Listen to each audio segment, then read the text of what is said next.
அவ்வளோதான் மக்களை முடிச்சு விட்டானுங்க அப்படின்னு தான் சொல்லணும். இந்த வாரம் பார்த்தீங்கன்னா தர்ஷிகாவை காலி பண்ண ட்ரை பண்ணிட்டாங்க. அதுக்கான க்ளூவையும் பார்த்தீங்கன்னா கொடுத்துருக்காங்க. மார்னிங் வந்து பார்த்தீங்கன்னா ரஞ்சிதமே சாங் போட்டிருக்காங்க.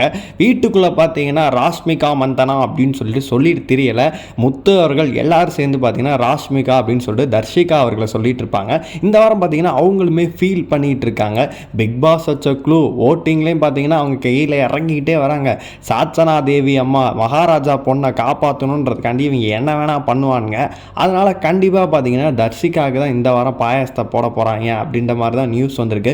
டபுள் எவிக்ஷன் இருந்துச்சு அப்படின்னா சிவகுமார் அவர்கள் தான் வெளியில் போயிருக்க வேண்டியது, சிவகுமார் அண்டு தர்ஷிகா. ஆனால் பார்த்தீங்கன்னா சிவகுமாரை காப்பாற்றி விட்டானுங்க. அதனால் கண்டிப்பாக தர்ஷிகாவும் ஆனந்தி அவர்கள் தான் டபுள் எவிக்ஷன்னா வெளியில் போவாங்க. சாச்சனாவை மட்டும் வெளியில் அனுப்புங்கடா அப்படின்ற மாதிரி எல்லாருமே கேட்டுட்ருக்காங்க. ஏன்னா அவங்க பண்ணுற அட்டூழியெல்லாம் தாங்கவே முடியலை. ஜெஃப்ரிக்கு பார்த்தீங்கன்னா வேறு லெவலில் பார்த்தீங்கன்னா வச்சு செய்கிறாங்க. வேணுக்குனே தான் பண்ணேன் அப்படின்ற மாதிரி சொல்கிறாங்க. தீபக் அவர்களை பார்த்தீங்கன்னா அவ்வளோ சீனியரு, அவரை பார்த்தீங்கன்னா பொத்திட்டு போடா அப்படின்ற மாதிரி சொல்லிகிட்டு இருக்காங்க.